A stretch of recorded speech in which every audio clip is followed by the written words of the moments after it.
All right, let's give him a big hand. No further ado, Dr. Amos Wilson. Thank you. Thank you kindly. Thank you very much. It's a pleasure to be back here with you again this evening and to be invited to share this time with you. I'm very pleased to hear about the think tank, the efforts that you're making there, Brother Maddox, in terms of developing a very important and needed institution in our community. It's interesting that I found that many of us who are nationalists and nationalistic in orientation, of course, think along parallel lines, and we have a certain kind of rhythm. Because, since I left you the last time, I've been fully engaged in developing my manual for power. You remember when I said the last time I said that I would do about 10 weeks of seminars on power and how power is to be achieved and developed. I'm on the last lecture now, so we'll be pretty soon we'll be ready to produce the seminars. A major part of those seminars, I decided I'd write out the lectures first, so that's why I have postponed them until I finish the lectures. Because I've looked at power and a number of its bases, its economic bases, cultural bases, how it's based and related to the family, and in a number of other ways, so that we can be very clear as to how we can develop power and use that power in our interests as a people. One of the longer sections that I worked on had to do with the think tanks and the role of think tanks in the organization of power. In fact, I review quite a few of the think tanks used by the ruling class in this country.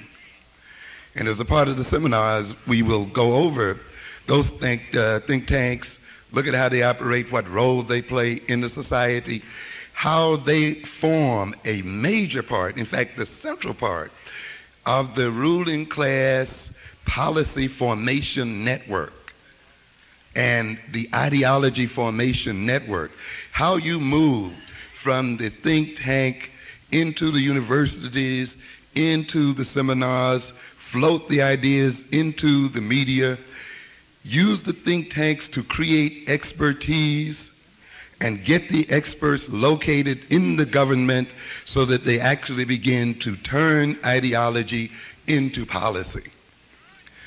I deal then with power, of course.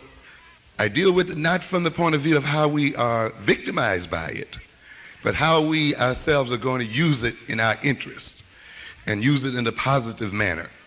So a good deal of the lecture deals with how we ourselves will organize our think tanks and how those tanks are related to the network of structures in the African American community. We are looking at Chancellor Williams' master plan and using that to bounce off of in terms of ultimately creating a nation within a nation. And based on the concept of nation within a nation, we want to create the kind of organizations that will permit us to overthrow the European nations and the European systems.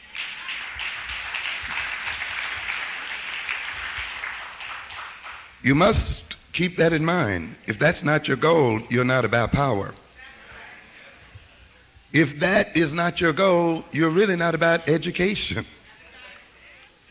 You see, what do I say? The function of education, first and foremost, is to maintain the biological survival of a people and to advance their interests, to defend their interests and their very lives, and to enhance their quality of life. If your education does not function in those terms, then it is miseducation. It does not matter how much knowledge you have accumulated, how competent you are in terms of your skills and so forth.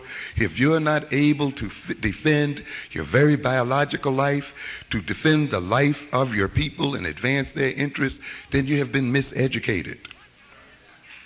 See, and we have to recognize one thing you see here. As I spoke earlier today about the ideology of individualism, where, and a part of that ideology has us thinking of education as individual salvation, and has us thinking that education basically is primarily functional for the individual to get a job, for the individual to qualify. So each of us is going to make his or her own individual contract with the system that dominates us. Each one of us then thinks that we can engage in individual salvation. This is destructive and will lead to the destruction of African American people and African people. We will die with tremendous amounts of knowledge and skills in our heads. If those skills and if the knowledge is not coordinated and combined in the sense of nation and in the sense of peoplehood, no amount of individual accumulation and knowledge and skills will save us as a people. It is only when that accumulated knowledge and the accumulated skills that we have are coordinated under the banner of nationhood and peoplehood will we then save ourselves as a people, and we will be saved individually as persons. We must keep this in mind. So it's a good thing that we're doing the think tank here. And it's a good thing that shortly thereafter, I think my own work and the work of those who support me will be out supportive of that idea. We just want to announce quickly here that Brother Monk is back there with a few of the books. If you care for any of them, those of you who are not familiar with what we're doing here, you have to recognize we now have 4 books out: The Developmental Psychology of the Black Child, Awakening the Natural Genius of Black Children, Understanding Black Adolescent Male Violence, which is a companion book to Black on Black Violence. We are trying to put together here then a set of books that are connected one with the other.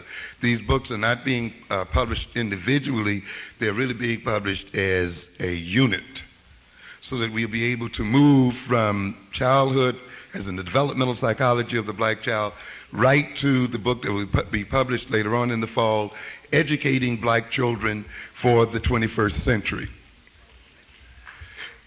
Thank you.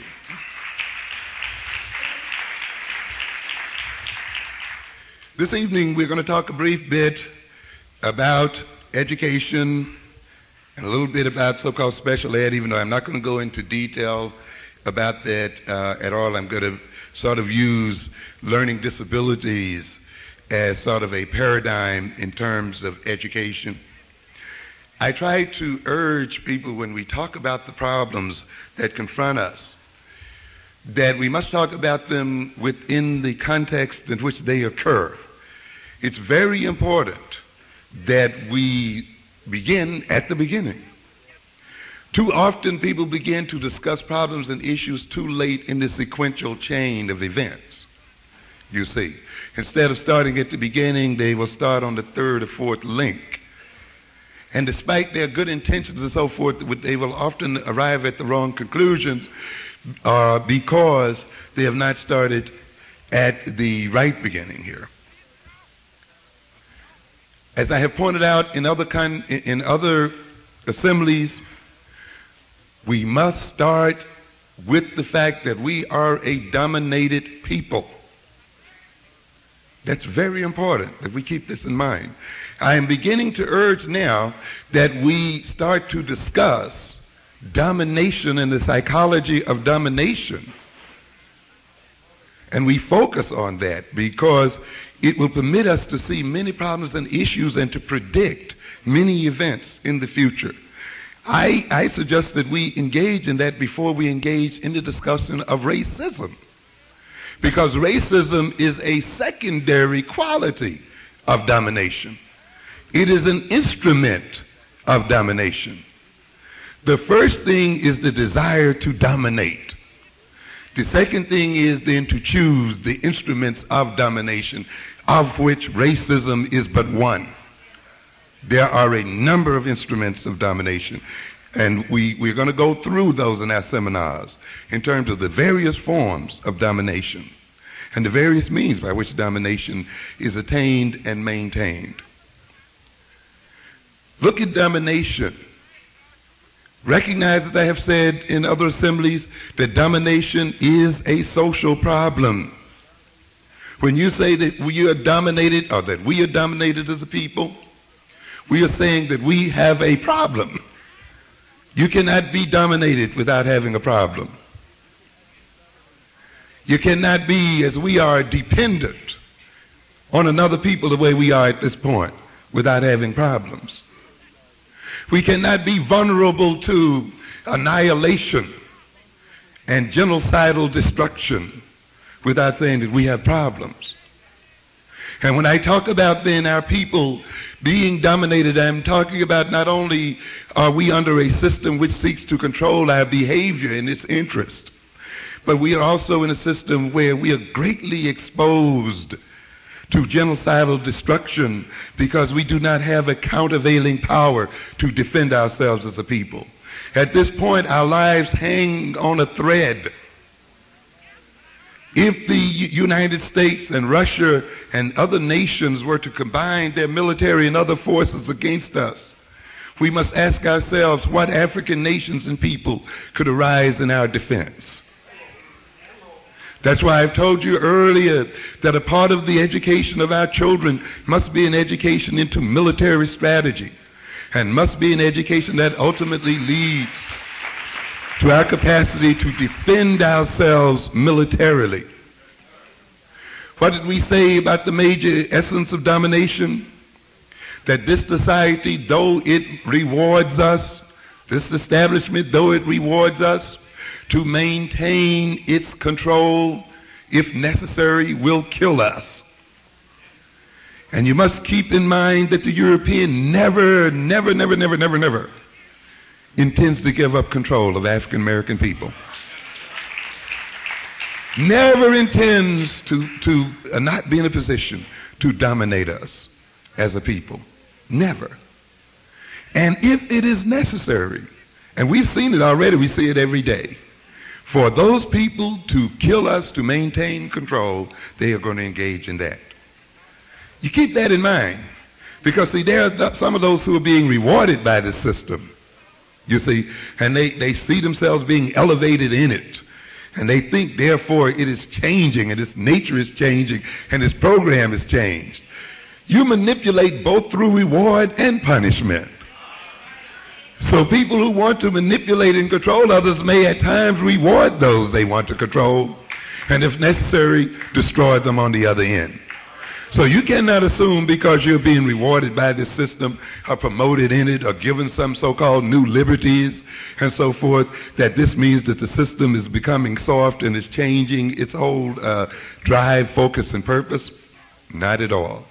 The purpose and focus of this system remains the same, and that is to maintain white global supremacy. And we have to keep that in mind. How many people have seen a series of programs with Derek Bell? Derek Bell, the Harvard professor, used to be. Yes, constitutional lawyer, taught constitutional law at Harvard University. Yes, Donahue, he's been on Donahue, the gentleman on Channel 13, Charlie Rose, on this, the gentleman that comes on Saturday during the day from Rutgers University, there, I forget his name at the moment. And you see this thing again and again. He has a current book out called Faces in the Well, or something of that nature. And of course, we are supposedly the ones in the well. And it's interesting because his subtitle is something like The Permanence of Racism. And the thing that these white liberals start agonizing over when they talk to him, and it's interesting to watch them, isn't this a statement of despair? Aren't you now just giving up? They tell him. When you say racism is permanent, you know, how can then you encourage black people? And of course he struggles with it as best he can. And he's to be congratulated to have moved to that point where at last, after 30 or 40 years of assimilationism, he recognizes that the white man is not going to change fundamentally. So he's to be congratulated by that. And he says that every time we get a step forward, the whites figure out another way to negate it. 30 years, 40 years to realize this. But he got there. Now he needs to make the next step, which is the step toward revolution. Yeah. But he's afraid to make that one so far. And listen to the title, The Permanence of Racism. And the reason why the white liberals agonize over it, the title, is the way they read into the title. That is, they read the permanence of white racism. But he says what? The permanence of what? Racism. And apparently he himself tends to think that. But who says white racism is permanent? Why does it have to be permanent? You understand? The statement is not a statement of despair. It's a similar kind of statement that the Honorable Elijah Muhammad made. That the white man is what? Your natural enemy. Yes. Yes. That's not a statement of despair. That is a declaration of war. Yes. When you recognize that this man is your natural enemy, that this man is habitually and innately racist, that means then you got to give up the hope that he will ever be transformed, and you must remove his capacity to practice his racism. It means you must educate yourself and organize yourself to bring it to an end. On the other side, too, if you're going to say racism is permanent, it recognizes then that even other races will seek to dominate us and to control us. So if racism is permanent, then let us make sure that we as a race are on top of the heap.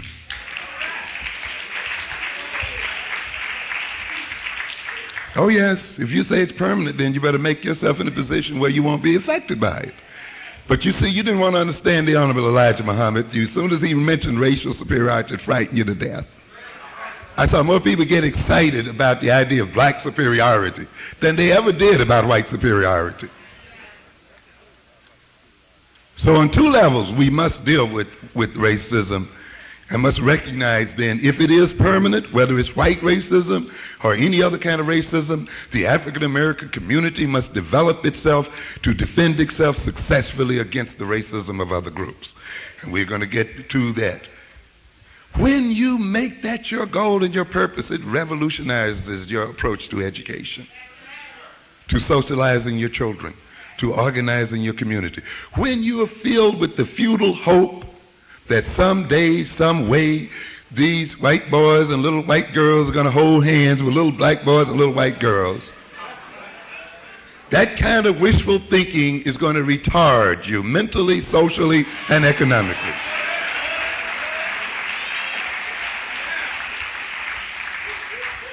When, Brother Maddox, you're talking about thinking, and it's very important that you're putting the emphasis on that, extremely important. Extremely important. Thinking is the greatest threat to the European, the greatest threat of all. One of the forms of thinking, and in educating the black child for the 21st century, I go through a whole series of thinking styles, and I lay out why those thinking styles had to be repressed in African American people. and the economic and social political role that they play in their repression, in maintaining white supremacy. And I named them one by one.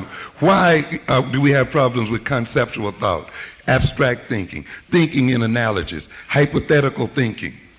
Understand? Logical kinds of thought. It has nothing to do with academic issues in this fundamental basis. It has to do with maintaining political dominance. And this just shows up in the academic setting. And we misinterpret it as an academic problem, you see. Hypothetical thinking, let's look at that quickly. Thinking in terms of the as if or the what if. You see a lot of our people back off of that immediately when you say, well, what if? Let's act as if. Oh, no, we want to deal with the concrete. Let's deal right now with the thing right in front of us. You see, this is exactly the way people want you to think because it is reactionary. It is a kind of thinking that waits until the disaster has occurred before the individual can engage in action. It's not the kind of thinking where the action can be predicted far in the future so that the individual has time to prepare for it. But you see, that's what hypothetical kind of thinking will allow. See, for one, to prepare and to prevent, you see, and to forestall events. But when you make people think concretely and think reactionarily, the event is already occurring. And one of these days, that event will be our annihilation. We won't have time for protest marches. We won't have time to petition the Supreme Court. We won't have time to do the kind of things we're doing because it'll be happening right to us right then and right now. However, if you study domination, you can see its development and see where it's going long before it gets there. If you act on the what if, the hypothetical, you can prepare for coming events and be ready for them when they occur, or you can go to meet them and block them before they even get started. Yes. I've told you before, there are those of us who are very interested in discovering conspiracies. And that is very important, to discover conspiracies. But often, ladies and gentlemen, when you have discovered the conspiracy and the conspirators, it's already too late. They're already on you. What you study is the capacity of those others who can destroy us if they choose to do so. What you look at is what? Capacity to do, not intention to do. You see, we'd rather let the white man and other people have knowledge of AIDS and germ warfare and chemical warfare and all of these things, as long as we don't detect in them an intention to use them against us. And then we are going to go into action as soon as we discover that they have an intention to do us in. At that point, it's too late. It's too late. As soon as we discover who the conspirators are, let's dig them out and see where they are. At that point, it's over. You don't have time to prepare to deal with germ warfare at that point. You don't have time to deal with chemical warfare and stuff at that point. You understand what I'm saying? What you must look at is, what are these people capable of doing if they choose one day to do it? I'm not worried about whether they intend to do it, whether they are conspiring to do it. All I know is that they are capable of doing it, and for a reason I may not foresee, they may decide one day to what? Do it. And it's the fact that they have the capacity that is going to motivate me to develop a defense and an offense against it. Yes. This is where you go with hypothetical thinking.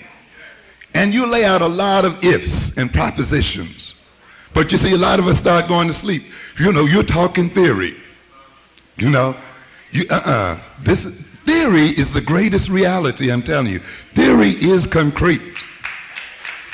You see?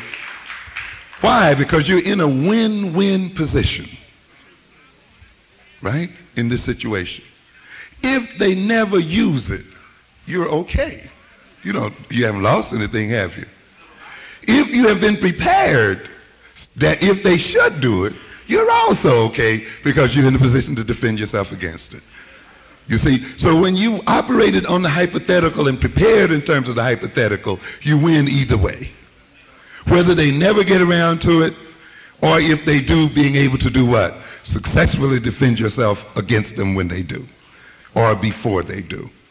But if you sit around and wait to watch and see when they're going to do it, or wait until they do it, at that point you're at a strategic and tactical disadvantage, and you will be overrun.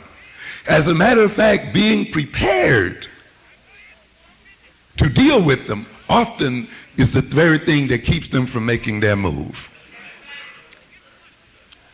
But in order to do that, you must develop appropriate forms of thought. You must develop a kind of abstract thinking that removes you from the immediate world into the distant future, and you must be able to organize current behavior, social relations, and institutions in terms of the distant future. You understand?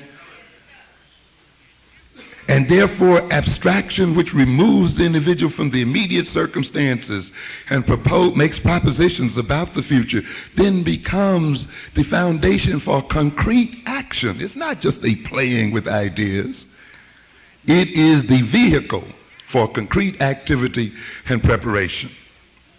But you see, in order for the Europeans to control us, in order for the Europeans to keep us constantly off of balance, in order for the Europeans to be in a position to launch a surprise attack against us, they must repress hypothetical thinking in African American people. They must make us uninterested in hypothetical thinking.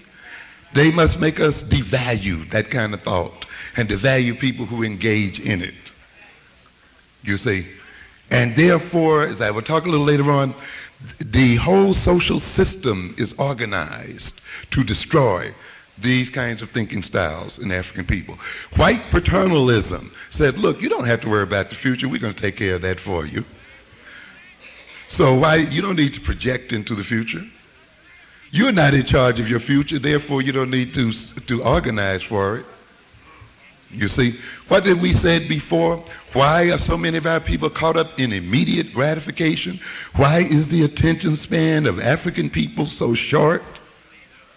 Of course, it has to be short, you know, so that we can forget all of the atrocities committed against us in the past.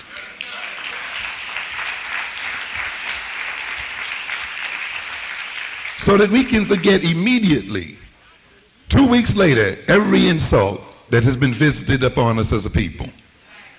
And yet you see other people keeping memories alive and sometimes not getting their revenge until 300 and 400 and 500 years later because they don't let their history die. But here we have a people for a hot dog and for a cup of coffee at an integrated lunch counter are willing to forget every insult to their ancestors that ever happened.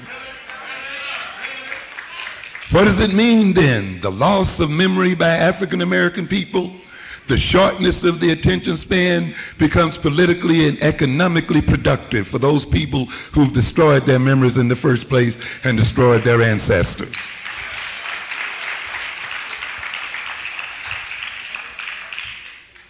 When you get a people then who place their faith in their enemies, and see their enemies as the creators of the future, they will not develop abstract thinking and develop behavior in terms of future projections.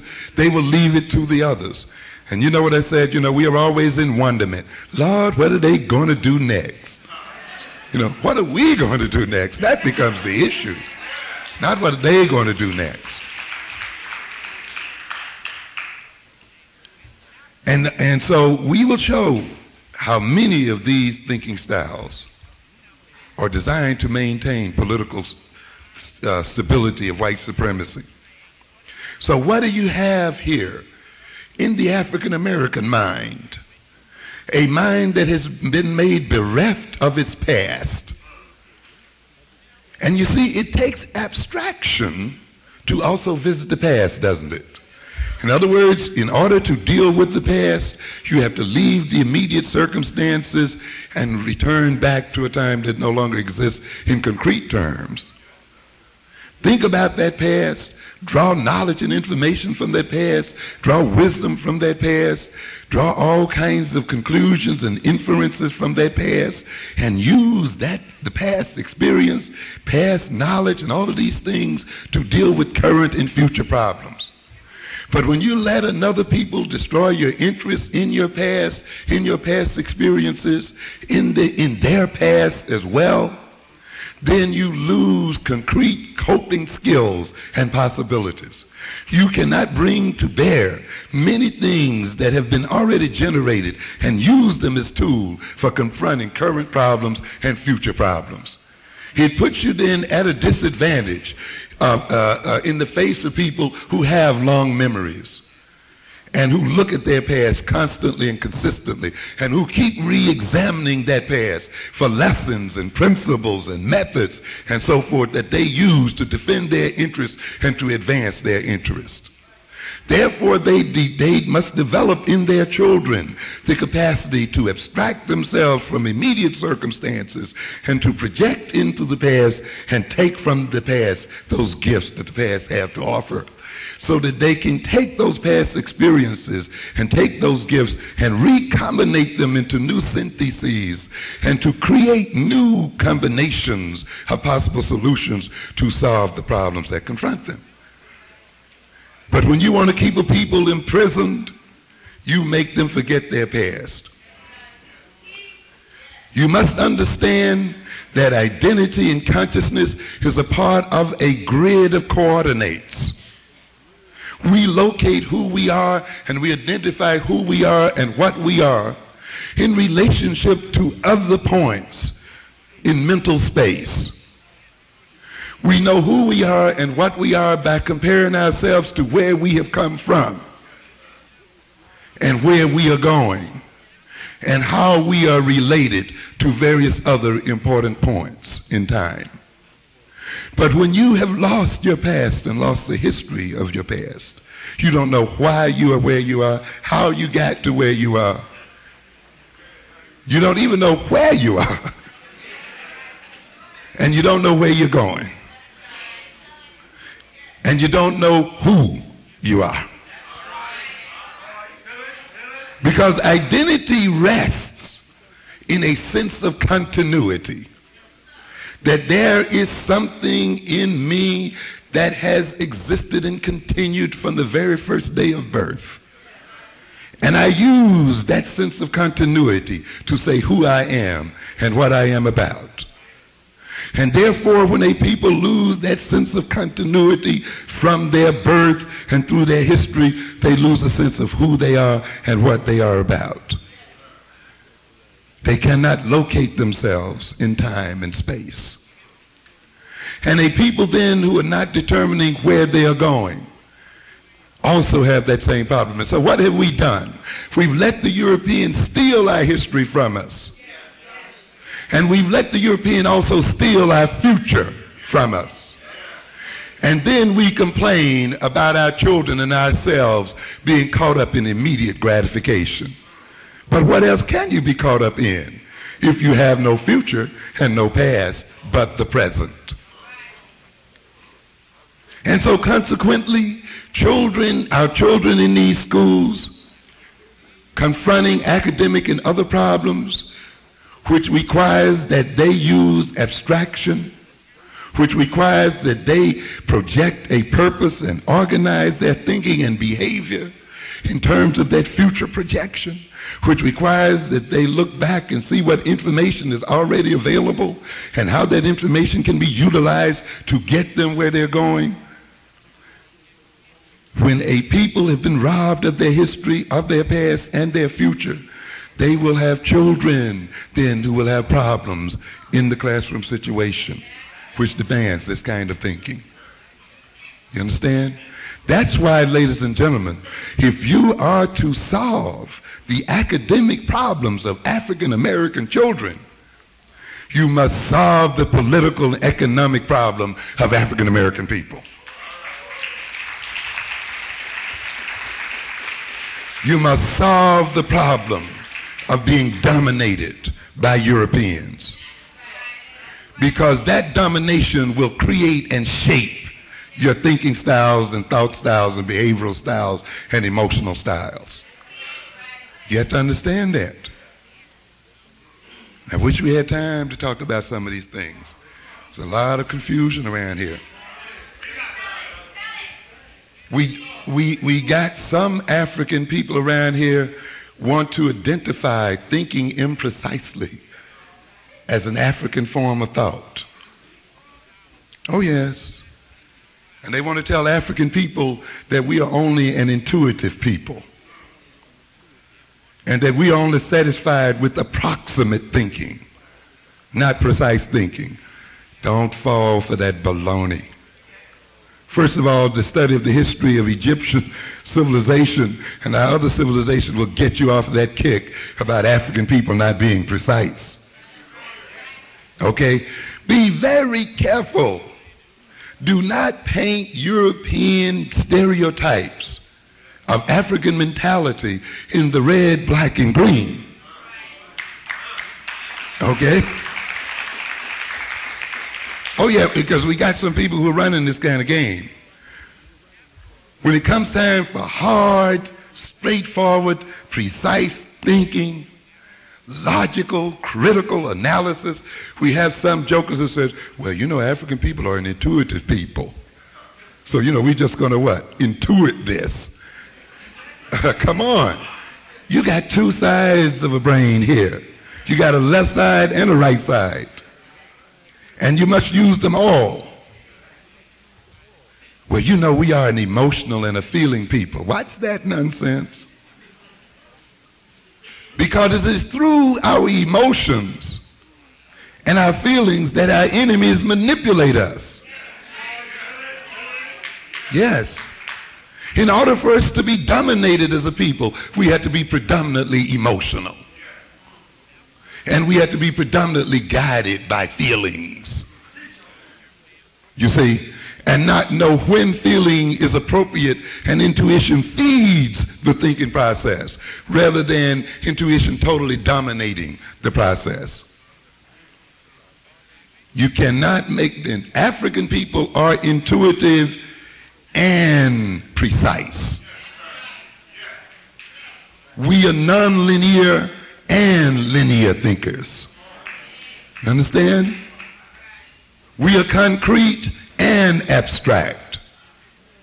The essence of African education must ultimately mean that we become bicognitive, which means that we use both sides of our brain.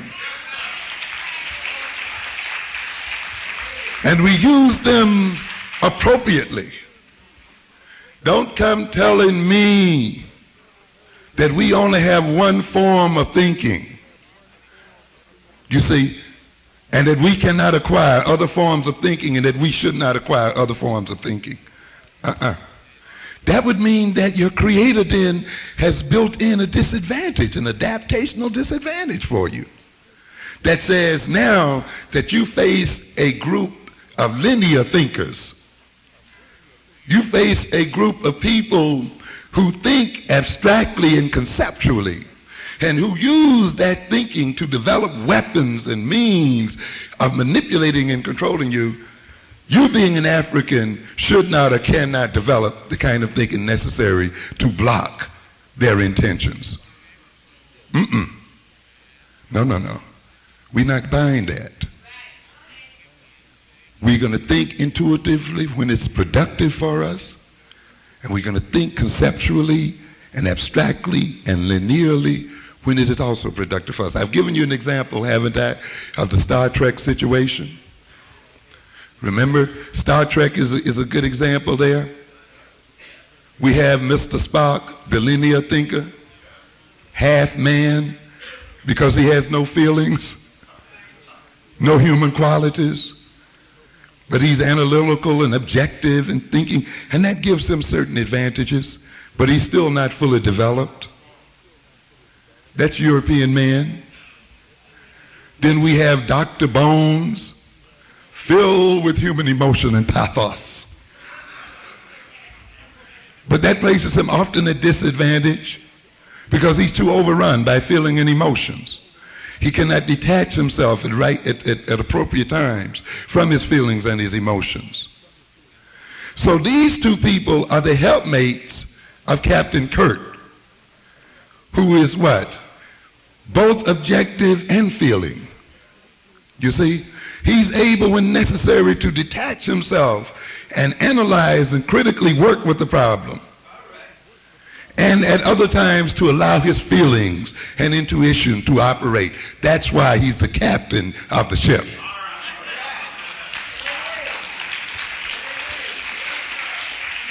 And therefore, African men and women, if we as African people want to be captain of the ship Earth and captains of the universe, we will let the other people be one-sided, left brain only or right brain only.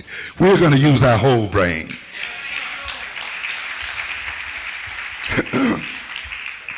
An African-centered education is whole brain education.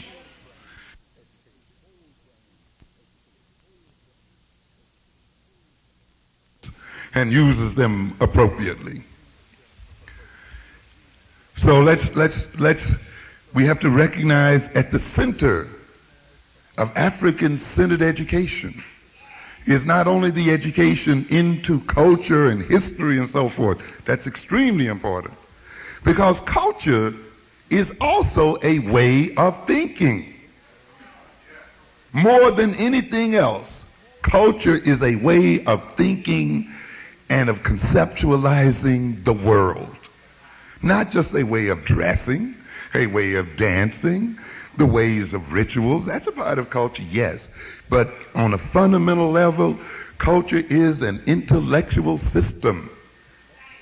It is a system by which people comprehend their world and solve the problems that confront them in their world. And I will tell you, ladies and gentlemen, when African people reclaim African culture and reclaim their identity and consciousness and reclaim their intentionality to be free of any domination by anybody, you will see an intellectual and creative explosion that has only been equaled by Egypt in the past.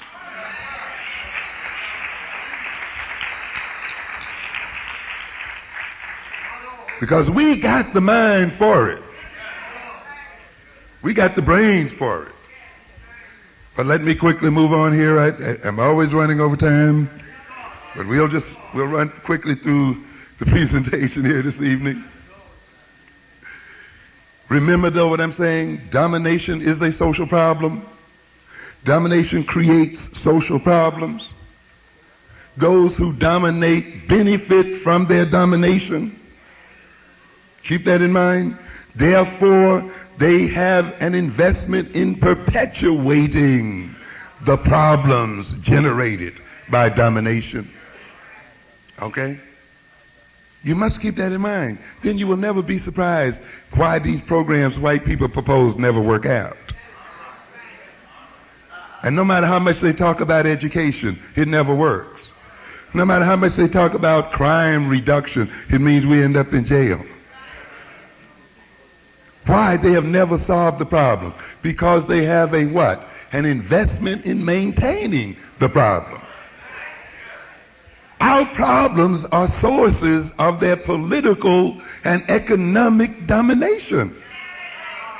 You understand? Some gentleman called me one day when I was on Gil Noble's show a few weeks ago. And he said, you know, I got a movie, and he was looking for support. And he gave me a scenario of the movie he had that was going to present a real nice black adolescent who was doing good things in the world. And he was saying he couldn't get any support for that, you know, because he wanted this young man to represent, you know, a positive image and perhaps to persuade other people that we weren't all bad. and to provide a model for other black adolescents. And, that's reasonable and that's a credible thing. But, of course, the thing that he ran up against was the fact that he didn't get support from those people in Hollywood. In fact, one or two of them told him, look, we want criminal black young men images. Right, come back and bring us a movie about black criminality and so forth, then we'll fund you. Why? Because the image of the black criminal is worth millions of dollars in Hollywood. Billions of dollars. Right? When you project the young black male as criminal, you can fill the theaters. And the people who fill the theaters first are whom? Black folk. Black folk. Along with the others. So these people are not going to give up that image. It's worth billions to them. You understand what I'm saying? They are invested in that image. That image is worth what? Money to them. I was mentioning today, if you look at this month's Essence magazine, the first fold that you will get after the first page is a 9-page spread that folds right out of the magazine. 9 pages. Full color. Do you know what a full page, first page in Ebony magazine will cost you? Close to $40,000 to $50,000 per page. And you thought that was a black magazine, didn't you? There is no black magazine out here. Essence magazine represents the greatest economic triumph of white folk among black people. The articles are just put in there for a little variety.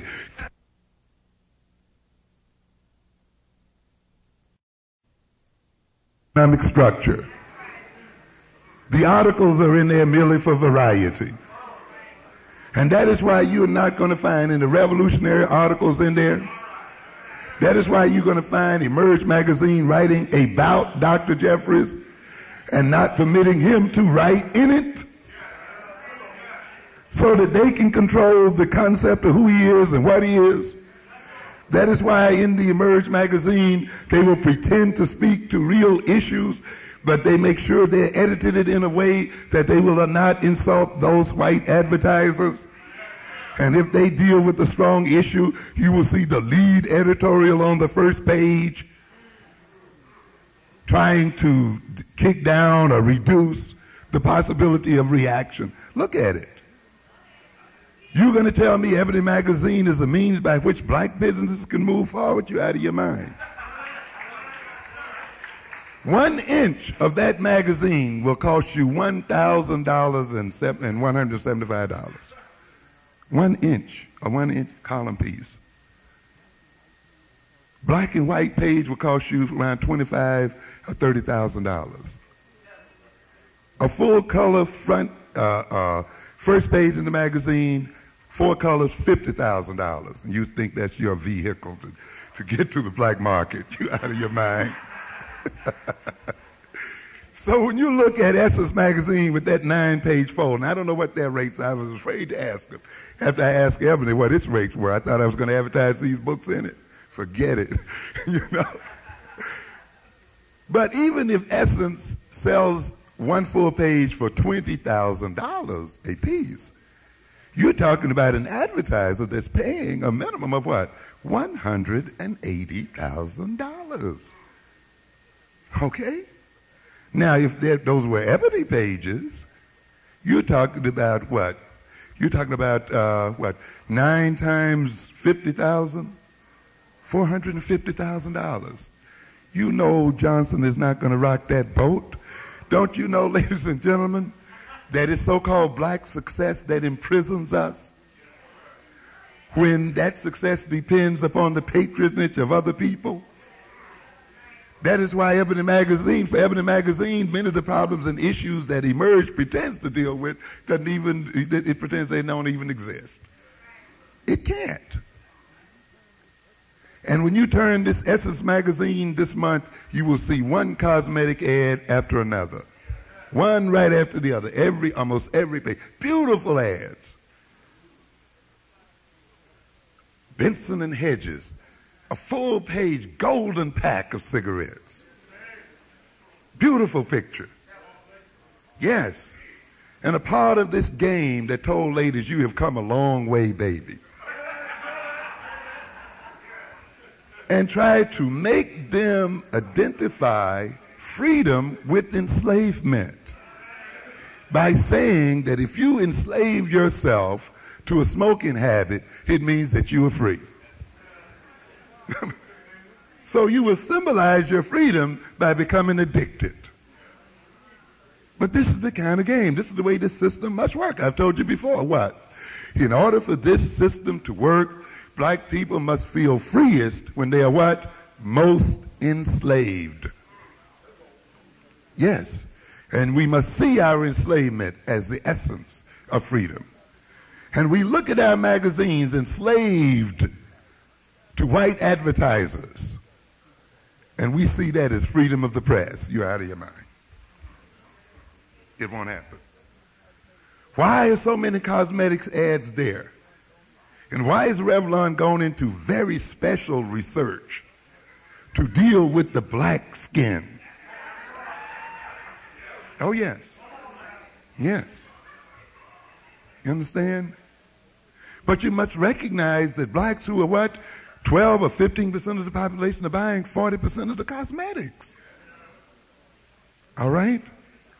And a good deal of why we are buying those cosmetics is because we are uncomfortable with who we are and what we are as African people.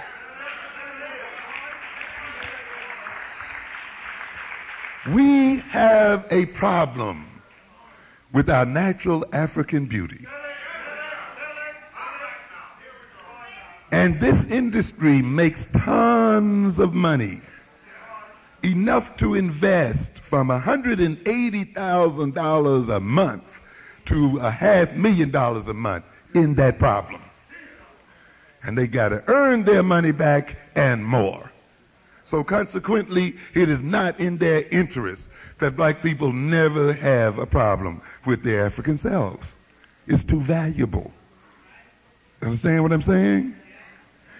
And we can go on with one problem after another, and I can demonstrate to you any problem that you can name that African people have is of economic, political benefit to Europeans. And they have an investment in maintaining it. And that also involves the problems we have with thinking, the problems we have with education, the problems we have with behavior, and any of the others you may name. You must keep, if you keep these principles in mind, then it will become very clear what's going on. The system, in order to maintain its domination, must generate problems. It must perpetuate those problems.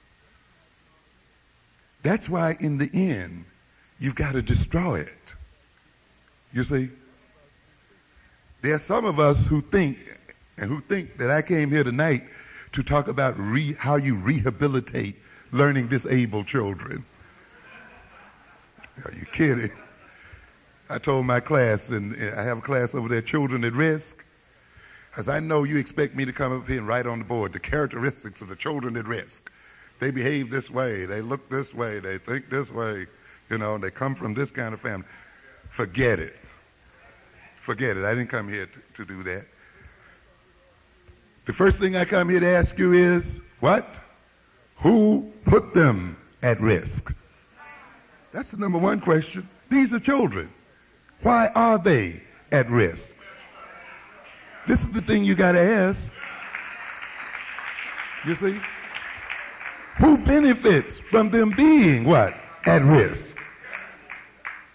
You see, but you get these decontextualized white books and these approaches, they will start with the child as it is and with the symptoms that the child presents.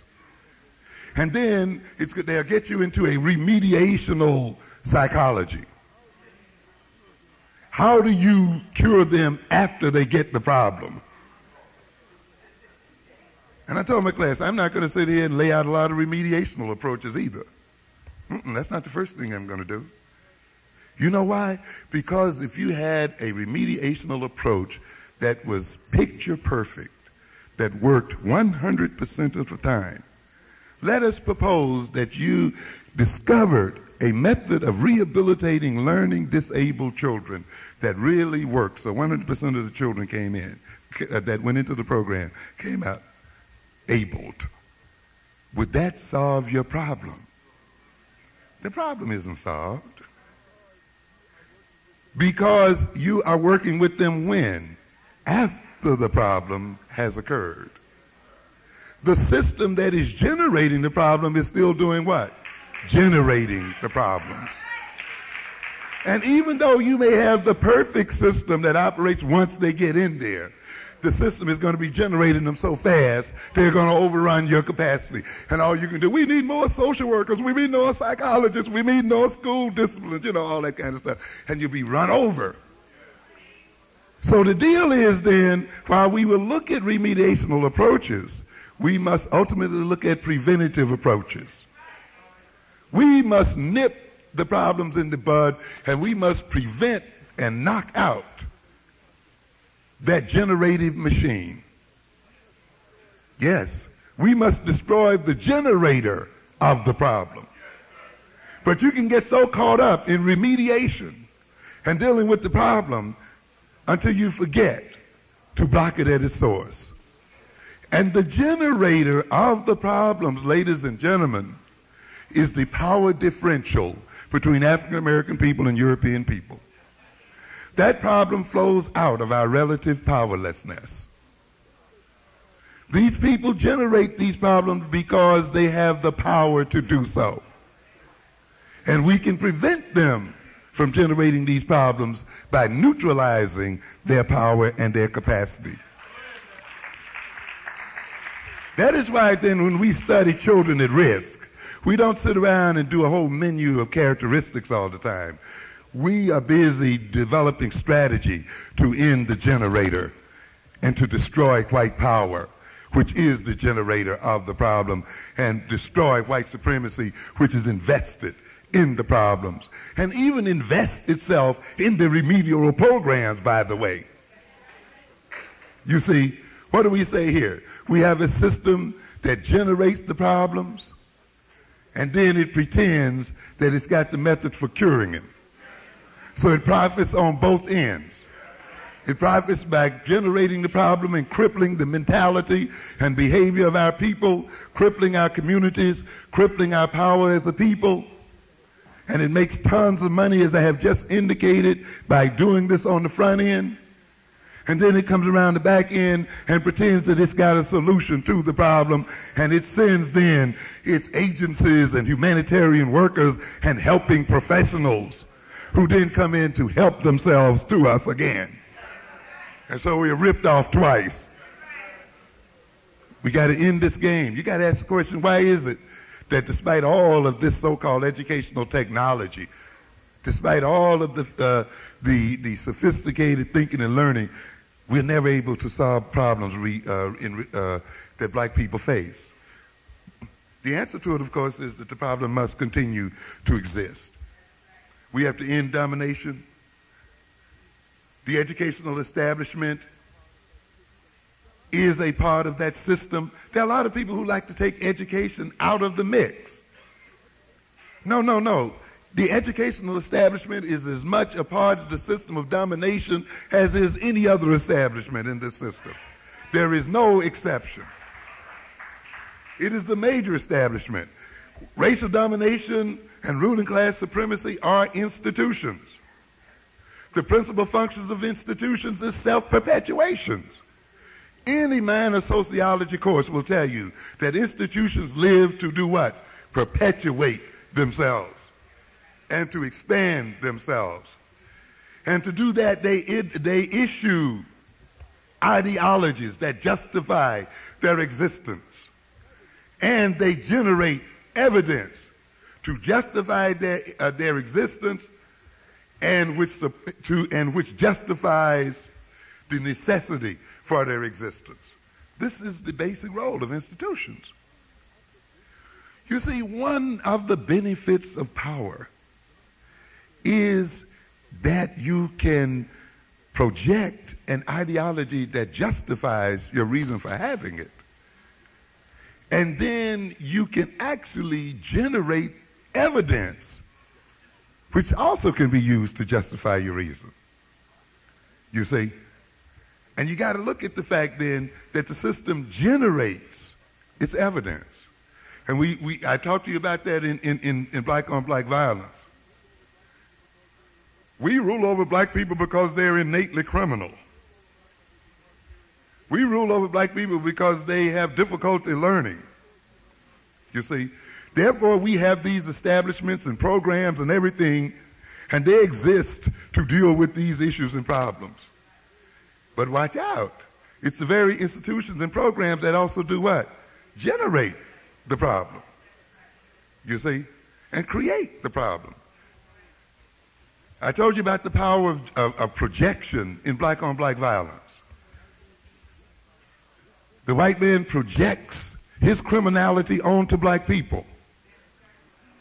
You see? And it's he who is not the criminal, but black people who are the criminal.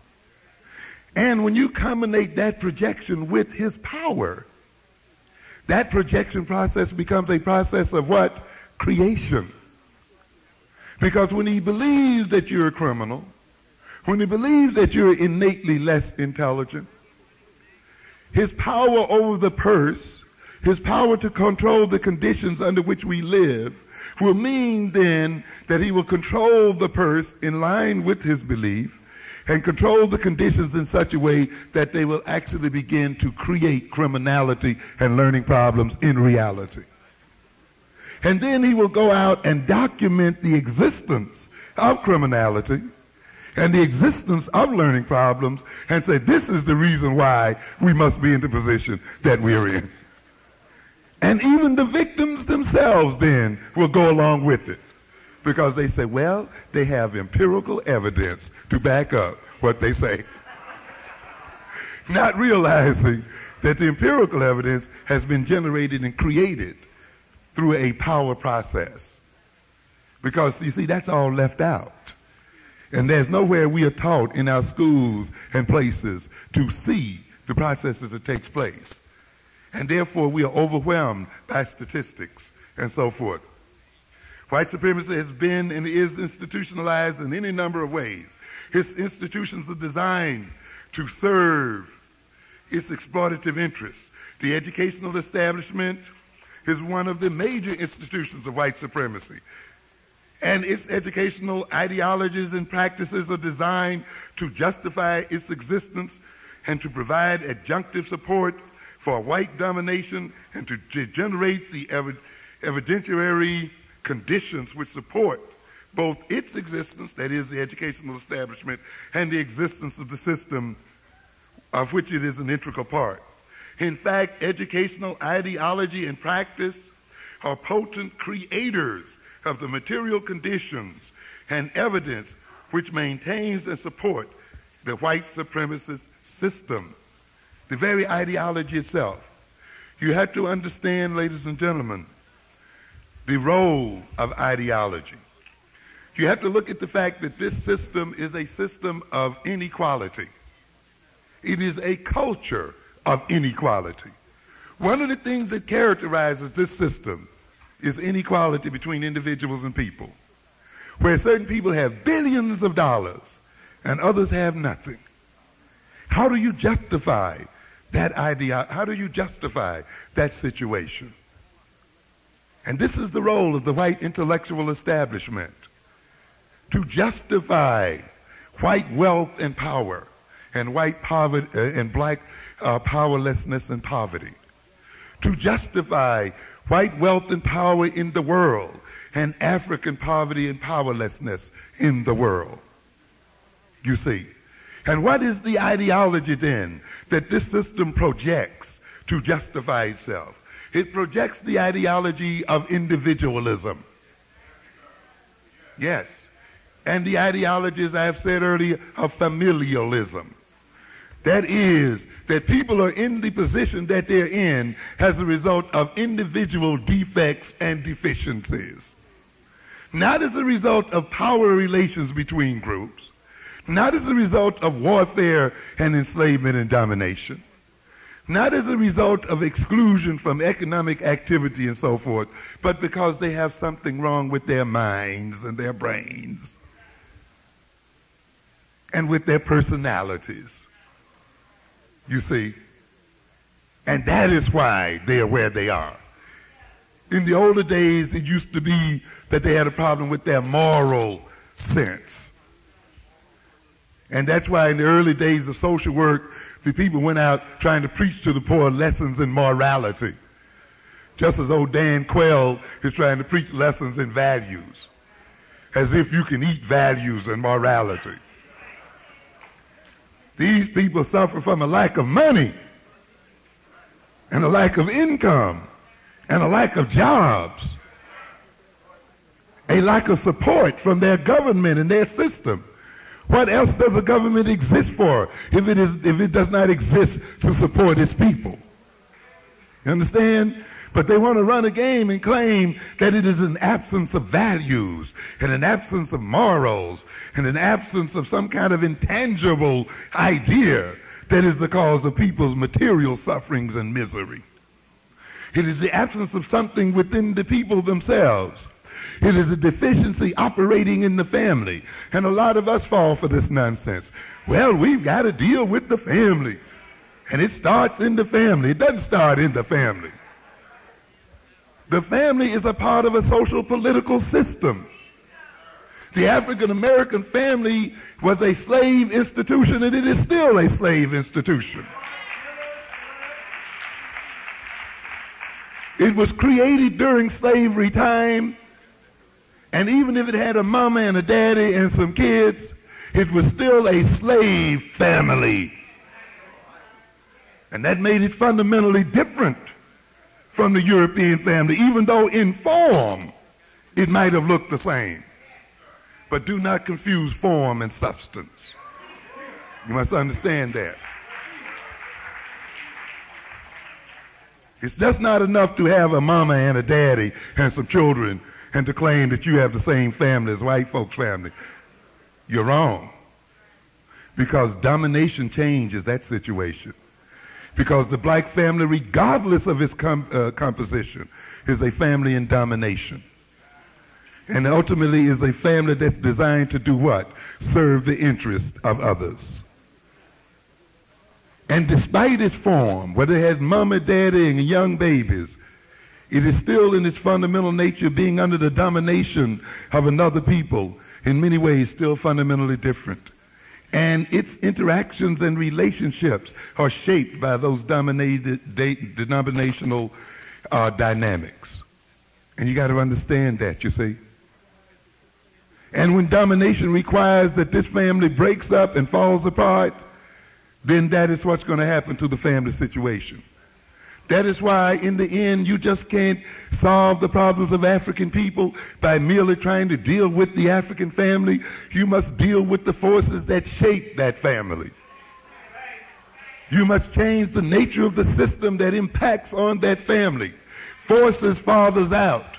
Forces men to not have jobs so that they can't support families. One of the reasons why these black men here shy from responsibilities, you call it, ladies and gentlemen, is because they are not in the position economically to undertake it. It can be clearly demonstrated when the vast majority of black men have the economic wherewithal to undertake the support of their families, they involve themselves in families. And by the way, there's no such thing as the family anyway. There are a number of family forms. Black children, 75% or 80% of black children are raised in families. You understand? But that's another lecture. But these people float out individualism and the individual ideology, and it gets most pernicious then when we who are victims of it believe that philosophy of individualism. You see? And this is for any institution. Then what are we going to say then with this ideology of individualism or familialism? We are suffering because there is something what? Wrong with us. We are suffering from what? deficiencies. It is our fault. You notice when we get in debates with white folk and we start talking about white folk and blaming them, oh, there you go, blaming white folk. You're blaming the system. You are the blame. Yes. And for your mental health, you should keep blaming them.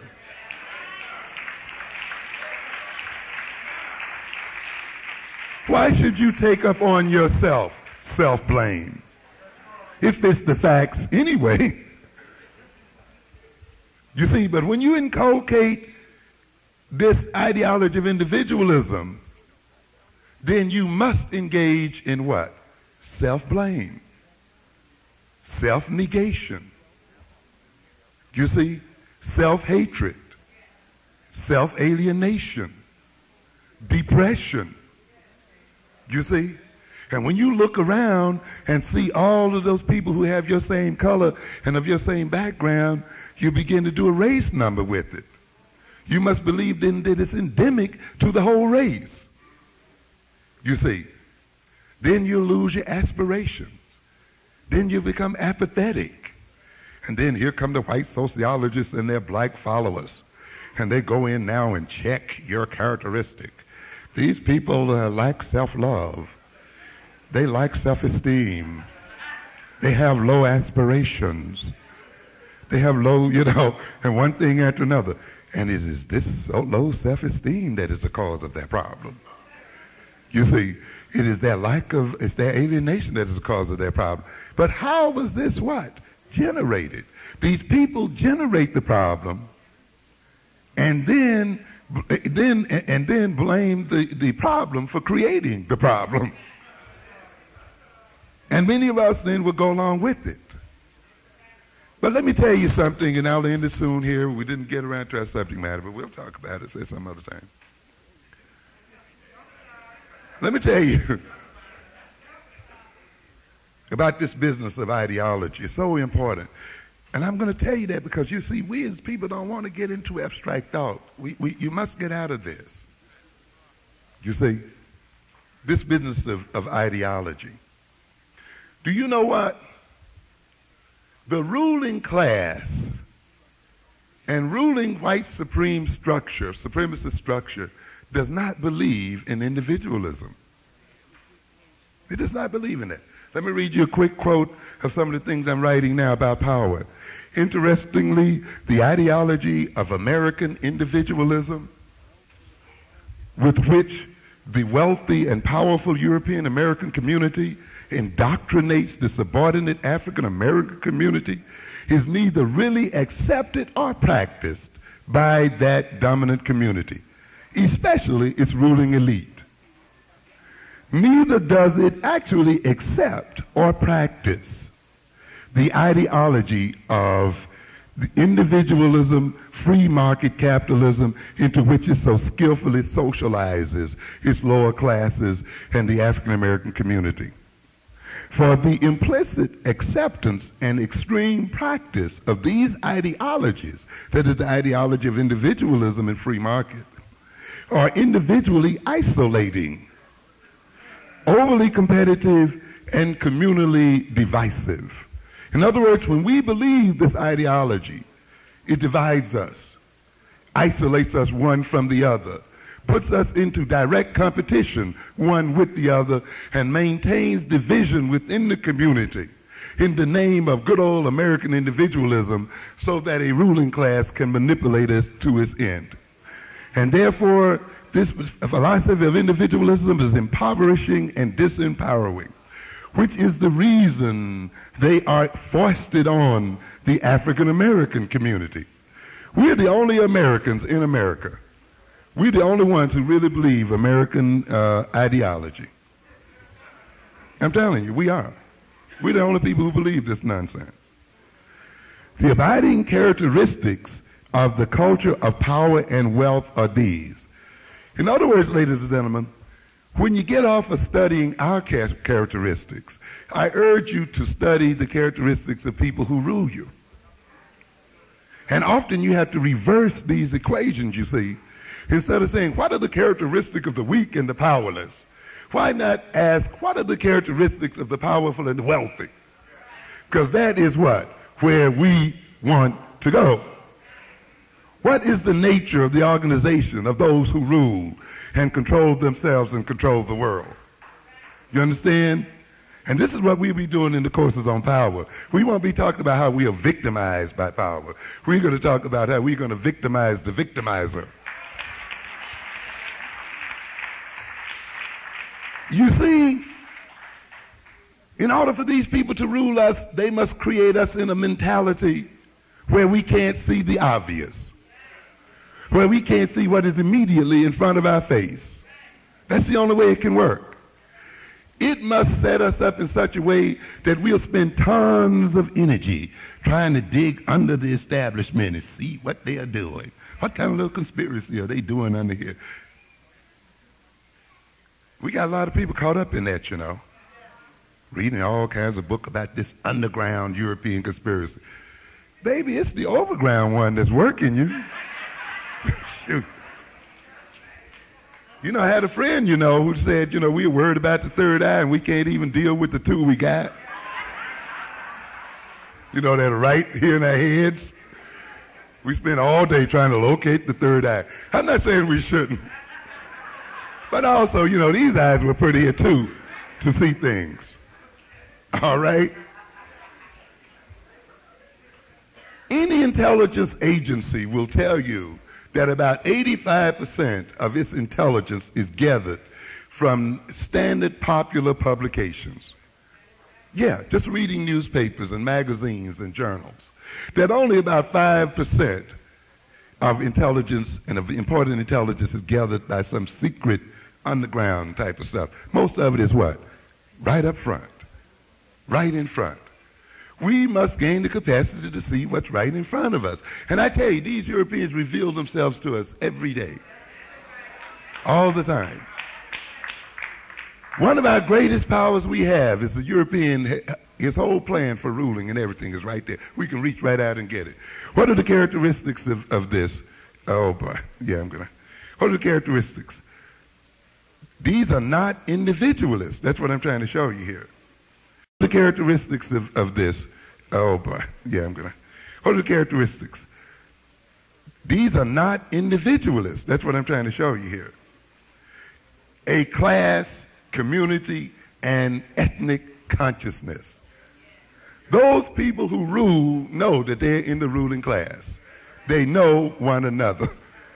They identify with one another. They hang out with one another. They go to school with one another. You understand? But that's the opposite of what they tell you. You know, stay separate, be on your own, move on your own, and follow your own thing. What is the other thing they have? Wealth. Money. Not just values, but what? Money. Money. That's what you need to rule in this world. But see, they're going to leave you with this moral nonsense. Control of social and political and other important institutions necessary for reaching group goals and for realizing group values. What? They have institutions, colleges, universities, think tanks, as you were mentioning here, you see. Political organizations and institutions so that they can reach the goals that they make for themselves. But they tell the poor that they can achieve what they want through individual salvation, as we talked about earlier. You see, they go to exclusive colleges and universities. And they build the universities for themselves to work for them, and they send their people to those universities. And then they tell us we can go anywhere we feel like it, and we shouldn't build universities specifically designed for our interests. And so the highest achievement we can make is to go to all kinds of places all over the place without having places that we have created in our own interests. You understand? But they create their universities. I've told you time and time again. I see people here who come to these conferences talking about it took the Egyptian priest 40 years or whatever to be complete in their education. And yet these same people think that they can educate black people with 2-hour lectures every weekend. Huh? Yeah, that's right. You think you can just hear a lecture on Saturday and that's going to give you enough of what you need to overturn this system? But ladies and gentlemen, what do you think how long do you think these people go to school in America? They have institutions open 24 hours a day, 7 days a week, and they take their people through these institutions for 30 and 40 years so that they can rule the world. You understand? And we have to understand then that we have to have our own institutions, and we must put our people through the years of training necessary so that we can meet these people on their own terms and deal with them. And that means then that you must have political and social institutions over which you have control. And you remember I told you before, when I see you sitting in these churches, when I see you 15 and 20 years without a building and without anything that you have control on, when the janitor of that church comes in and flicks lights on and off and tells you it's time to go, regardless of what you have to talk about and what you have to do, then you can't be totally sincere about overthrowing the system that rules you. You can't be sincere about it. Aid number one, you must have control of your time. That's right.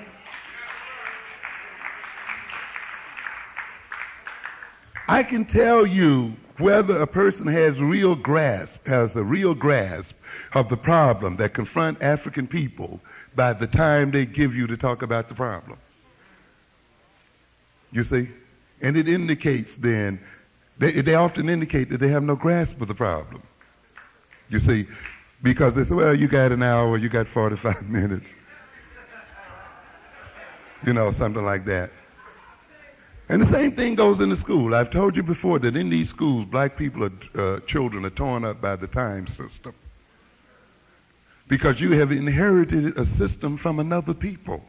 That time system is organically related to them, their goals, their history and experience. That time system in these public schools is not your time system. And this time system destroys our people. Do you know how you feel when you're late? What happens to your body? How your heart beats? How your blood pressure rises? And you notice the physiological changes your body undergoes just in terms of the time situation.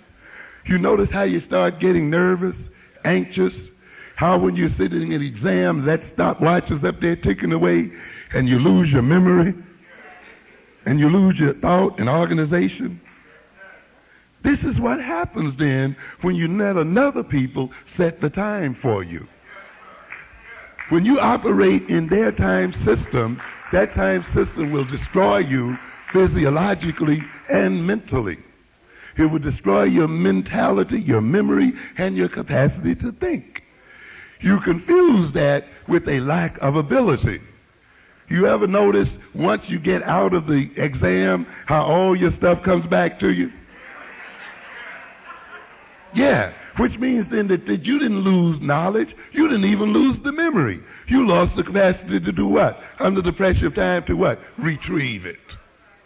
And to appropriately organize the memory, you see.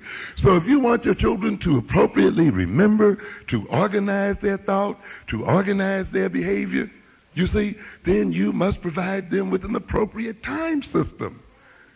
A system that recognizes their history, their experiences, their goals, and so forth, and then organizes their time within that construct. You got to throw out these time systems that these people have given you. You got to throw out these time systems that this society lays on you. You got to throw out these time systems that they put you on radio. You know, I hear a lot of people complain, all we hear is people analyzing the problem over and over again. You know why? It's not that often the people don't have the solutions. But often you must set up the analysis of the problem so people can see how the solution is logically related to the analysis. But since you have bought white folks radio time, right, and you go on ad time when they tell you to go on ad time, and you go on news time when they go on news time, you see, in other words, you've inherited a radio system that's based, and a time system in radio that will vitiate your capacity to stick with your people long enough so that you can work from start to finish. You see, we've bought this idea that a guest can only appear once. There's sometimes the guest may have to appear for a whole week. You see, I may have to stay for 2 straight hours. You see, so that the people can be truly educated. The radio stations and the media must be organized in their time sequences in terms of what we must accomplish as a people. They are not there principally to sell ads. They must be there to educate the people. And therefore they must provide the time necessary for that education to take place. That is why we need an independent, non-commercial radio and TV. So that we can give the kind of time we need to solve our problem as a people. And you have to understand this kind of situation and understand what is happening. So these people organize their time, they organize their institution. This is what ruling peoples do. You see, they control the government. African people, you must shoot for the control of the American government. That's why I'm advocating a black party, an independent black party. Yes. Yes. I know some Negroes are saying immediately, well, you never win the presidency. I don't give a hoot about the presidency. Jesse Jackson could have been a far more powerful leader if he'd given up running for the presidency and decided to truly represent black people in this world. He would have been able to influence presidents and to dictate to presidents because he would have had the power of black people behind him. And ultimately, the power is not sitting on the throne. The power is behind the throne.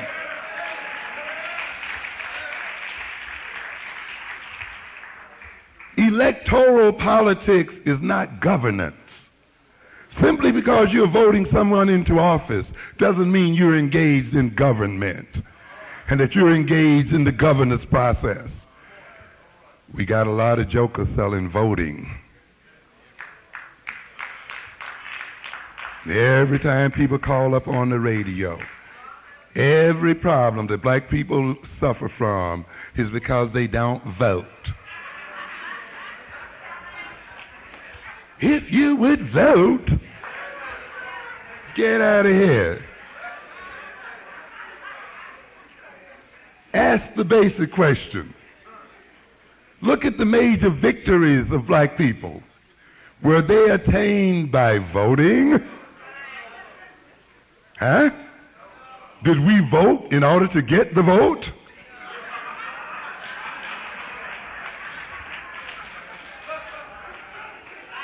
Then why are we being sold voting as the chief solution to the problems of African American people? You know why you're being sold voting as the chief problem for African American people? Because the bourgeois class that rules us, and I'm speaking now of the black bourgeois class, okay? You see, you got to learn the principles of domination. I'm telling you. One thing that the dominating class does is to make those who are dominated think that the interests of those who dominate are their interests. And that they can, and make the dominated think that they can only achieve their end. They play with money. And what they did, swap the industries that already exist between each other and just generated false wealth.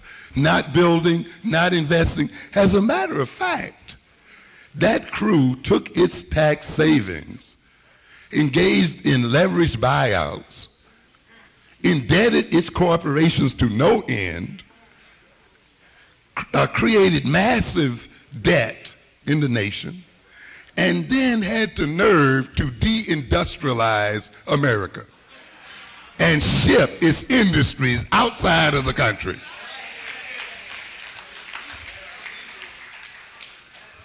And then they sold us equal opportunity, equal rights, and equal employment. And they include in their ads, this is an equal opportunity company. But you know what? The company's not even in America. and the way the companies are, the people don't even have those kind of laws. You can't even get in them. And that's the nature of this beast, you see. They're going to pass all these laws, and when you get ready to execute them, you'll find out that the factories and things that they were supposed to execute it for are no longer there. So now you got the laws on the book, but you're in worse shape than you were before.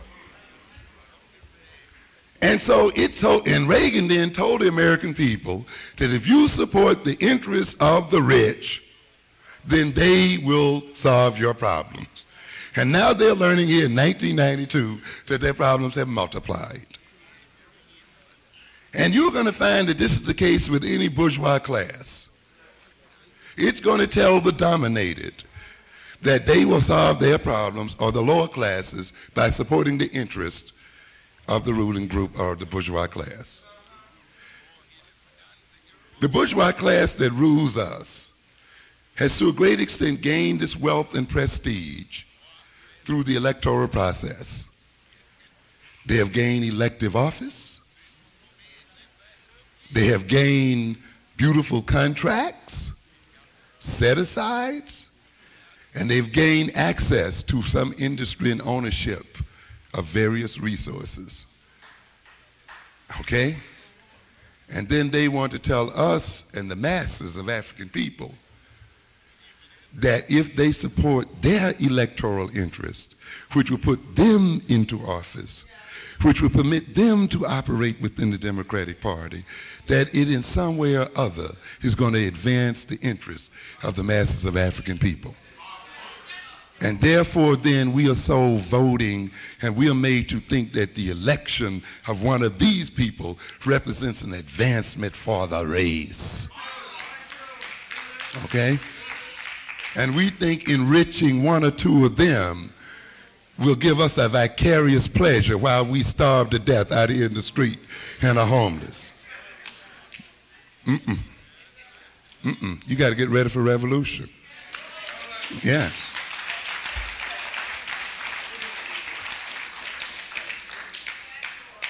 They then set up a set of social relations.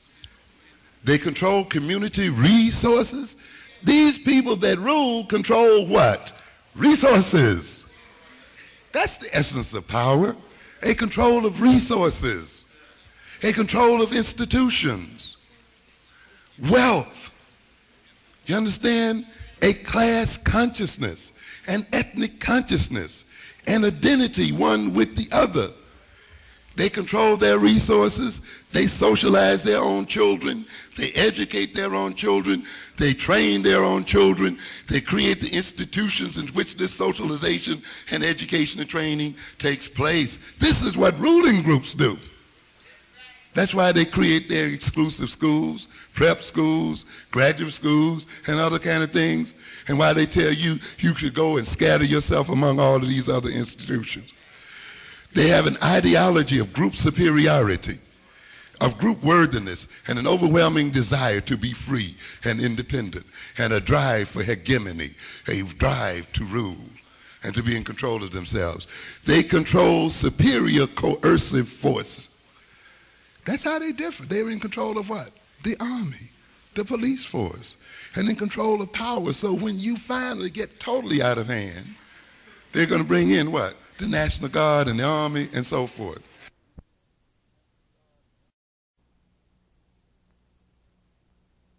If you're going to be a powerful people, then you must control what? Superior coercive forces, superior physical forces, control real power in that regard so that you can maintain yourself and deal with other people. This is what power is about, you see. And these people express a willingness to fully and effectively use them to achieve and defend their group interest. You want power? This is the way you got to go. There's no other way. Pleading to some people's moral side, to their humanity, and all this other nonsense ain't going to get it. You have to realize then, as I wind it up, you see, that this European is set to continue to rule over us. And while we may, and I'm sorry I didn't get around to special ed tonight, I'll get around to it another night here.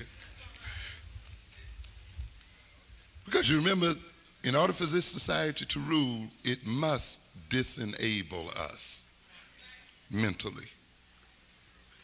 It's a political, economic requirement that black people be mentally crippled in order for the system to exist.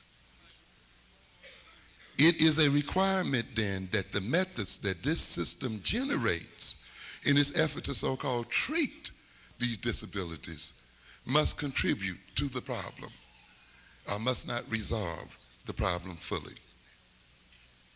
We must understand ourselves as a people.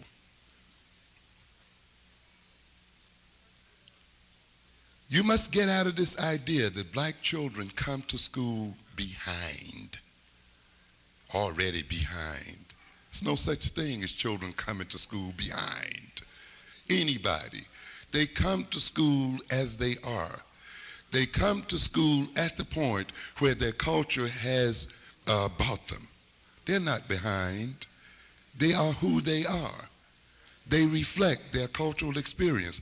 They are where they should be in terms of their actual experience and circumstance. But as soon as you see them as coming behind and entering the school behind somebody, as soon as you see them as disadvantaged when they enter the school, you're already in trouble and you've already mentally set yourself up to destroy them. One of these nights I'm going to talk to you about oral culture, because you know we are an oral people. You see, and you got to understand that culture deeply and the effect it has on thinking and the effect it has on behavior, you see. And you have to recognize that how it expresses itself in thought forms and in speech forms. The oral culture and the oral orientation develops out of face-to-face cultures. You see, I was talking to a teacher here last week when she was telling me that I teach my students to speak in complete sentences. If they stumble on somebody's toe, I tell them to say, "Sorry, I am sorry, so and so, for stepping on your toe." You know, that's fine. And instead of just saying what? Sorry. Okay. However, I'm not condemning her teaching this. In fact, this should be taught. But it's not what you teach as much as the reason for which you teach it. You see? But that is an oral orientation, because that oral orientation is one where people operate in small groups and face-to-face groups. You see, and in a society that pretty much still has us locked into small groups, so that the people we communicate with, we generally know very well. And we share a history and experience such that we can say one word and they understand a ton of things. You see? And this is the nature of oral culture, you see. And they can say sorry because everybody saw that you stepped on the person's foot. They know whose foot you stepped on. They know who you are and the whole business. So you just say sorry. But the other parts of the sentence are what? Implied. You see? Now, when you move into a literate culture, that culture is a culture designed for people to communicate over distance. It's essentially designed for communication between strangers and between people who never met each other or seen each other, who do not share a common background.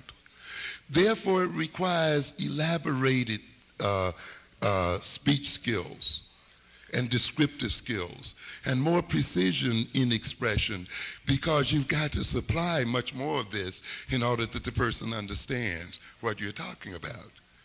You see, you have to understand this then. When these children walk into this school, you must understand they are not linguistically deficient. There's nothing wrong with their language. You understand? Their language reflects the kind of social environment in which they operate, and it functions efficiently in that environment. They're not behind anybody. They have no neurological defects. They have no problems with their brain. Even the standard psychologists will tell you that 80% of the children who are diagnosed as learning disabled are mixed diagnosed. I'm telling you. But a lot of it is because people do not know the culture and history of the children they are dealing with, and they misinterpret those children. Now then, when you deal with these children and you know that experience, then you know that your place as a teacher there is to meet that child where that child is. And that you are now to take that child across a bridge into new ways of thinking, because now it must confront people who think in a different sort of way. And it must not reject its way of thinking, but it must add on to it an efficiency with new forms of thinking so that it can appropriately deal with people who think in that way and can operate efficiently in their world in terms of its interests. Not because they're going to work for them one day, but because they are going to work them one day. Okay? You got to look at the culture that we're talking about. You have to understand the psychohistory of these children and the psychohistory of African people. That psychohistory then means that the way people think reflects their level of social activity and their social and economic, political role in society. You understand? And therefore, their thought patterns will tend to be correlated with their work patterns and habits and with the roles that they play in the society. That's why I tell you, job discrimination did not only block black people from making money, it also meant that the kind of thinking styles that were attached to various types of jobs were not inculcated into black people because they did not have the responsibilities of those jobs. And it meant then, not having the responsibilities of those jobs, they were unable subliminally and otherwise to pass on to their children the thought patterns connected with those jobs. So ultimately, job discrimination was a way of manipulating and creating a mentality in black people and a thought style in black people. Then you ask for assimilation and entered then into a school system that took certain thought styles for granted and even thought those thought styles came up as a matter of pure development. And when it did not see and does not see these thought styles in your children, it then will evaluate them as being defective, you see, and being deficient. No, they are not. They're not deficient at all. It means then that the school systems themselves must be reorganized. One of the major functions of learning disabilities, the learning disabilities establishment, besides the fact that each learning disabled child is worth $7,000 a year to each school. You understand? $7,000 a year. The number of so-called learning disabled doubled within very short years. This learning disabilities orientation is worth over $13 or $15 billion to the American educational establishment. What did I say earlier?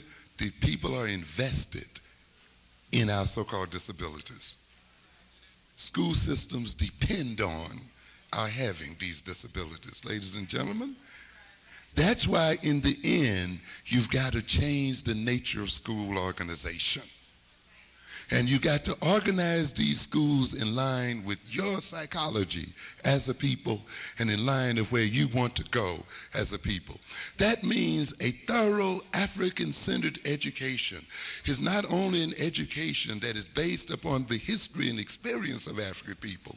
It recognizes that that history and experience of African people has created in us certain thought style orientations.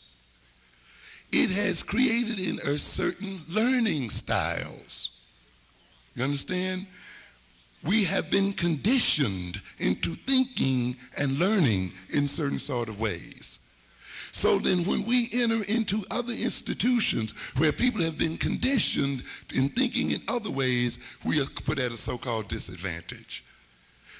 So then it means an African-centered theory must develop a theory of learning and a theory of thinking.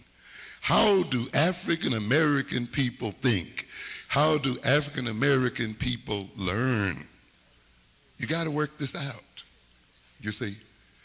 Then it must develop a theory of pedagogy, a theory of teaching. How must our children be taught, given their thought and learning styles and motivational styles, in a way that they can become the people we need for them to be in order for us to achieve our liberation? You see, and this is where we have to go. One other thing on top of that, besides dealing with our so-called disabilities, we must look at education in terms of the problems we have to solve as black people. And let me tell you, we face some enormous problems. The economic bad news is going to really come out after the elections. This economic system is in very, very bad shape. It is also, even if it recovers, going to be fundamentally restructured. You think that our people are suffering because they lack job training? In fact, I think they have an ad in last Sunday's paper. It may not be here. Oh yeah, here it is. In last Sunday's paper here, a cartoon. It says, the first thing says, all I need is a job. And then there's another person that steps in there, the professional type.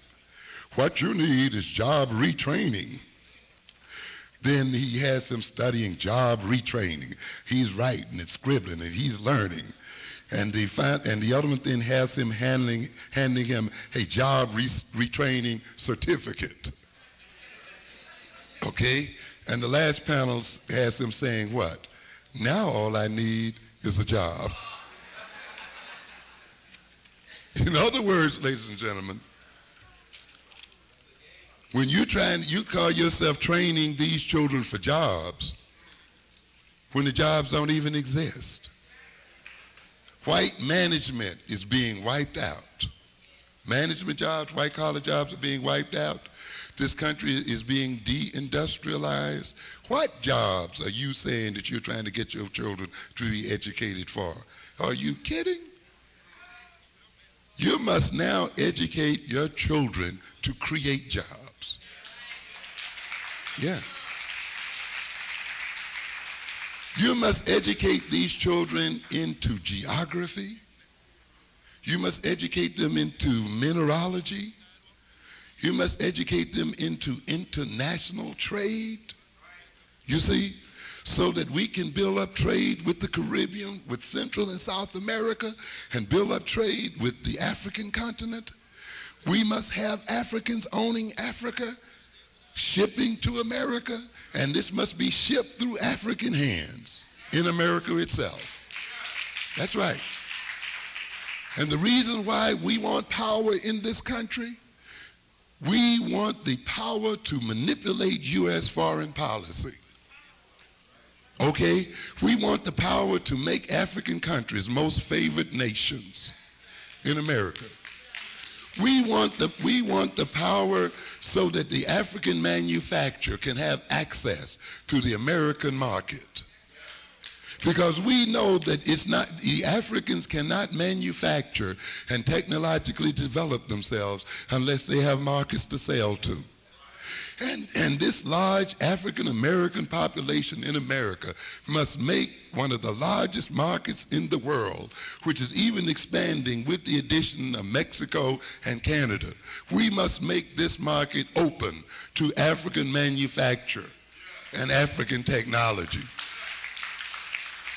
And we must educate our people then to advance the technological development of Africa, the manufacturing development of Africa, and we must organize the American economy so that they will have a market to sell to.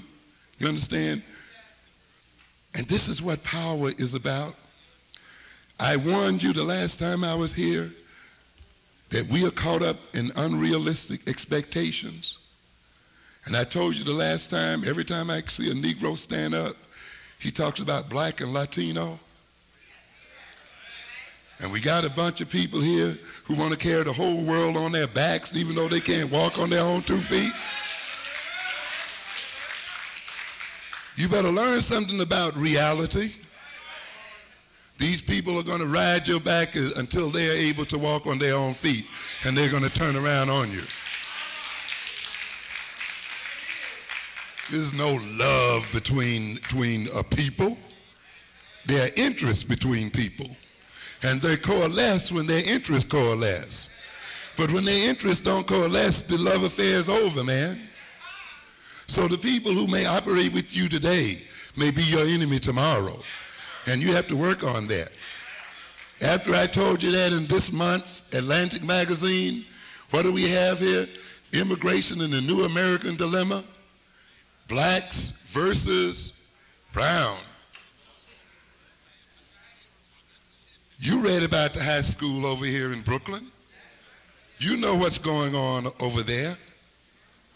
There was another piece in the New York Times today about this major fight over the black superintendent of schools in LA. Ethnic politics, very strong. I heard the new thing on LIB, but they didn't go into the details of how the Latinos put up a tremendous fight over this man's appointment and the kind of things that they said about it. If you checked Channel 13 about 2 or 3 weeks ago, you would have seen the organization out there that says, we are no longer going to help the blacks, and we are no longer going to hook into the whites and the Jews. We are going for ourselves. We are 60% of Los Angeles, and we are no longer going to be told what piece of the pie we are going to get. We are going to tell how the pie is going to be cut. Okay? That's the way the deal goes down, ladies and gentlemen. You're dealing here with the population that's rapidly growing. And that at the rate it's growing, we'll have the West Coast right on down through Texas and New Mexico, and we'll engage in trade interaction with Central and South America, build its wealth and power in America by its direct interaction with those countries, and use those countries' power and influence in the world to support their own power and influence in America. Do you understand what we're talking about here? And then you got another group that will work itself down the East Coast from New York City through Washington, D.C. Before you know anything, you'll be landlocked. You got to get your own territory, and you got to get control of your own situation. You've got to get into export and import relationships with Africa and with Central and South America, where Africans are, to advance your own interests and your own prosperity. And in order to do this, you must educate your children specifically to accomplish this. And in order to do this, they must be educated specifically in the business. As I told people, I'm tired of these little courses, how to run a small business, how to write a business plan. The hell with the business plan, I need money. To hell with the general course on business. Why? Because the immigrants have an informal education system. They educate their children by them being in the stores with them. They know how to stock basically because they see it going all the time. They know how to make the register because they work it all the time. They know who the wholesalers are because they see their fathers going there to the wholesalers time and time again. You understand? Now, for people who don't have these kind of businesses in abundance, they cannot educate their children in terms of apprenticeship. It means then that our children have to be formally educated and motivated, but they have to be educated specifically. How to run a fruit stand, how to run a grocery store, how to run a hardware store. Who are the wholesalers? How you negotiate with a wholesaler. You understand? Specific information so that we can specifically take over the world. One other thing, stop needing love from other people.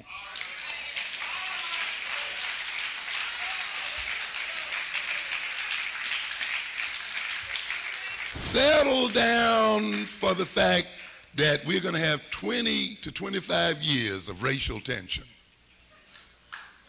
I tell audiences today, and I'm going to tell you tonight, I didn't come here to bring racial harmony. I came here tonight to increase racial tension. Because I know one thing, when the other races are on your back, if you're to stand up, you got to throw them off. And if you're going to have control of your resources, you got to run them out.